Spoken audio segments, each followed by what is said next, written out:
I'm Pastor Josh, and I want to just say thank you for joining us with this discussion as we continue practicing the way and moving through that. Today, we're talking about the practice, or let me step back, the goal, which we're in today. Number one is to be with Jesus. And if you want to know more about that, you can look in the book and read that from page 34 to 63 is that section of being with Jesus in the book Practicing the Way. So really this idea of apprenticeship with Jesus, it starts right here with understanding how to be with him. Jesus used the word abide in John 15.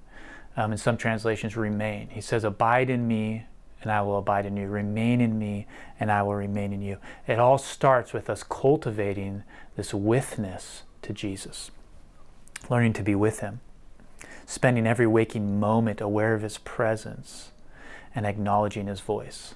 Sounds a bit daunting, but he gives us this privilege to walk this way and in this relationship with him. We often, or maybe I do sometimes, I think of the 12 disciples and I think, wow, they got to be with Jesus. And they got to walk with him and they got to sit with him and eat meals with him. And they could speak to him and ask him questions and hear his response and see how he acts. But also they slept and they weren't with him sort of in that way. Or he would go away and he would be with the Father. And who knows how long he was gone sometimes. And they weren't with him. And they were wondering, now what do we do? But God has given us this privilege to be with Jesus 24/7 all the time through the Holy Spirit. What a gift we have with that. That's where it all starts. If we want to abide in Jesus, to be with him, remain with him, we have to be devoted to this relationship with the Holy Spirit. Jesus says it this way. He says in John 16, but in fact it is best for you that I go away, because if I don't, the advocate won't come. If I do go away, then I will send him to you. Later on in that passage, in verse 12, he says that there is so much more I want to tell you, but you can't bear it now. When the Spirit of truth comes, he will guide you into all truth. He will not speak on his own, but he will tell you what he has heard. He will tell you about the future. He will bring me glory by telling you whatever he receives from me.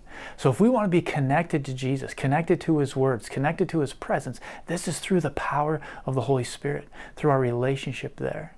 And like I said, that sometimes seems like a daunting task. How am I supposed to be aware of his presence always? How am I supposed to listen to his voice always? We learn to do that. John Mark Comer has this quote, it's not a program, it's a progress. Sorry, let me say it again. It's not a program, it's a progression, right? And so we learn, we grow into this place of maturity, of relationship with the Holy Spirit, in this place of oneness or withness to Jesus. This is where our apprenticeship with Jesus begins in this place of learning to be with him. There's, again in John 15, he uses the word abide, Jesus does, and in Greek that's the word meno, and it literally means to come home. And this idea that we're training under Jesus. Jesus is our master. We are the apprentice. And we're learning to come home to him on a regular basis. And part of that training is training our mind.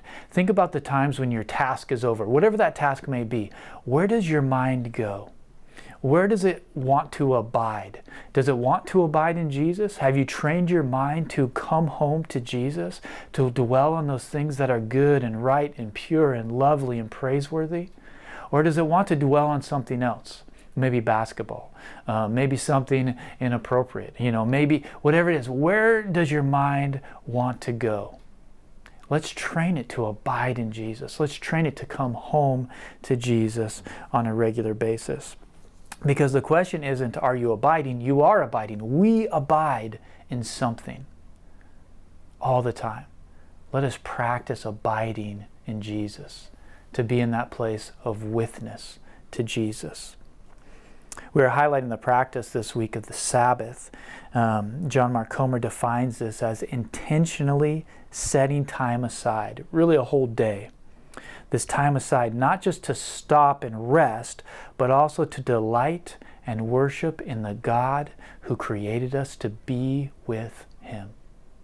What a privilege we have to be with him. Let's practice witness with Jesus. Let's practice coming home to him this week. And what does it mean to really Sabbath? Thanks. Have a great discussion.